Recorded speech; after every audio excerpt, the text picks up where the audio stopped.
Hey guys, how are you doing? I want to do something new here today. If you've been working through your beginner lessons, you'll probably be like me and start to feel like too many things are piling up.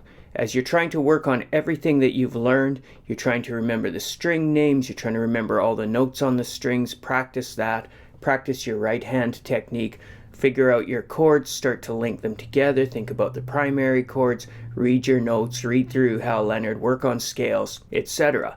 What ends up happening is you feel like there's so many things that you can't get to them all in one day. And that becomes the true case. I've got roughly 1 million mobility exercises that I do that I've picked up from chiropractors, physio, online, acupuncture, all those things. As I was getting introduced to these, I was going through all of these exercises every single day that I thought were essential for my health. And what happened was I just had too many to get through, and I started breaking them up. But if I didn't get to them every day, what I worried was that I was going to forget them. One of the nice things is that you can find out with guitar or those exercises is you don't have to do them every single day. When you've only had 5 or 6 lessons, your repertoire can be handled in one practice every single day. But as you build up and go further and further, you'll just have too many things to do. One strategy would be to make sure that the new stuff that's unfamiliar is done daily. The older things might be split up on 2 different days. You might do your old chords on Mondays, Wednesdays, and Fridays, and your scales on Tuesdays, Thursdays, and Saturdays, and throughout all of those days work on whatever new piece you're working on. Another thing that you'll find is as you get better and better, you don't have to be practicing all of the old stuff all of the time. You may actually retire a lot of the exercises because you're well beyond them and they're just functioning in the background now. One other thing is to combine techniques. If you're working on your left-hand technique and your fretting positions, well, why not apply that to the note reading that you're doing? Or if you're working on your scales, you can be paying attention as well to the right-hand technique, or your timing with your metronome going, something like that. But back to the exercising, one thing I love is when one of the guys that I enjoy for flexibility and mobility just releases a short video and I see him doing an exercise one day and telling me the benefits of it. And so I do that one. I don't worry about remembering everything. I just pick up one of the routines that I'm reminded of when these videos come along. And so I want to do that for you guys. I'm not going to teach the stuff that we're talking about here today. This is in your lessons. Go back to my first lessons in beginner guitar if this stuff is new to you. Those lessons were relatively long because they were exactly like a one-on-one, face-to-face lesson. I'm going to show you everything in one session that I think you could walk away with and do. You can learn the names of your strings, you can learn a handful of notes, put together a little song, learn 3 or 4 chords. That could take 15 to 20 minutes of instruction while we banter about it and figure out what you know and make sure you understand it. A week later, you come back with that, we review it in the lesson, which I do on video, and then add something new to it, and you go back and work on that. Those lessons are necessarily long. They weren't just tips and tricks or one song here or there like the newer ones are. And what I'm going to do now is just touch on the information you learned there, but if you don't know it, go back and learn it. Use the beginner guitar course to learn those lessons starting on day 1.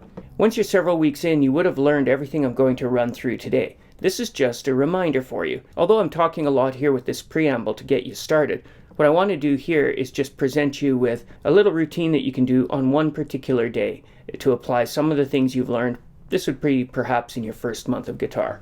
Rather than work through all your different practice routines, just do this. We can look at our string names and work on a few exercises to do those. First, just name them. Eddie, 8, Dynamite, Goodbye, Eddie.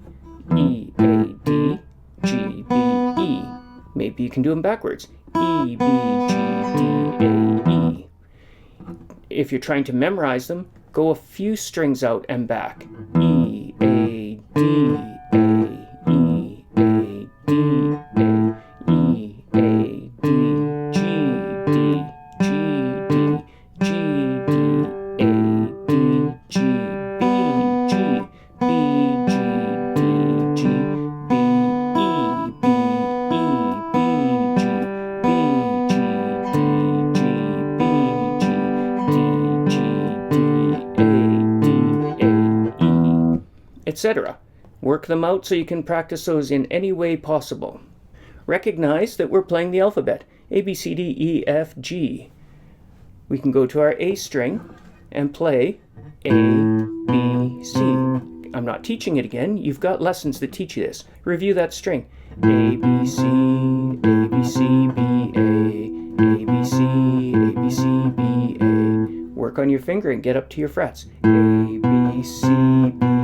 Do the next string. A, B, C, D, E, F, E, D. Hear the alphabet.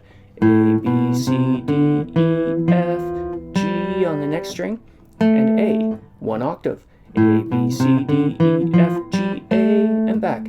A, G, F, E, D, C, B, A. All the way up from the 5th string to the top G. A, B, C, D, E, F, G, A, B, C, D, E, F, G, and back. G, F, E, D, C, B, A, G, F, E, D, C, B, A. Incorporate the lowest string. G, F, E, E, F, G, F, E, F, G, F, E. Do them all, memorize them. E, F, G, A, B, C, D, E, F, G, A, B, C, D, E, F, G, F, E, D, C, B, A, G. F, E, D, C, B, A, G, F, E. You can also randomize them. Leap around and find all your E's. E, E, E, E, E, E, E. F, F, F, F, F, F, F. G, G, G, G, G, G, G. 2 A's. A, A, A, A. 2 B's. B, B, B, B. C's. C, C. D's. And we're back to E's. So there I've got all my notes randomized and found on their different strings, and I start to figure out how they work. This is also the scale of C. Narrow it down and play from one C to the other. C, D, E, F, G, A, B, C. Listen to Do, Re, Mi. Do, Re, Mi, Fa, Sol, La, Ti, Do. Do, Ti, La, Sol, Fa, Mi, Re, Do. And then, when you've got all your notes in front of you, you can run through Ode to Joy. Practice your note naming in Ode to Joy. E, E, F, G, G, F, E, D, C, C, D, E, E, D, D. Second section's the same, with a slightly different ending. C, C, D, E, D, C, C. Third is fresh. D, D, E, C, D, E, F, E, C, D, E, F, E, D, C, D, G, or C, D, G low. C, D, G. I'm using a repeat sign to tell you to play the second line or second section again. E, E, F, G, G, F, E, D, C, C, D, E, D, C, C. That's by note names. You can grab your Hal Leonard, page 10, and play it by reading the notes. They don't have my little dotted quarters at the end or my extra eighth notes on these D, E, Fs. To make sure I'm playing what your book has, I'll take those little extra elements out right now. So you can play along with this. 1, 2, 3, 4. E, E, F, G, G, F, E, D, C, C, D, E, E, D, D. E, E, F, G, G, F, E, D, C, C, D, E, D, C, C. D, D, E, C, D, F, E, C, D, F, E, D, C, D, high G. E, E, F, G, G, F, E, D, C, C, D, E, D, C, C. That would be a really nice one-day practice. Work on each of those things, or just review them one shot like we just did and move on to something else. Hopefully this idea will work for you guys. I'm going to try to remember to pop some of these in quite frequently. Take her easy, guys, and I'll see you later. Bye for now.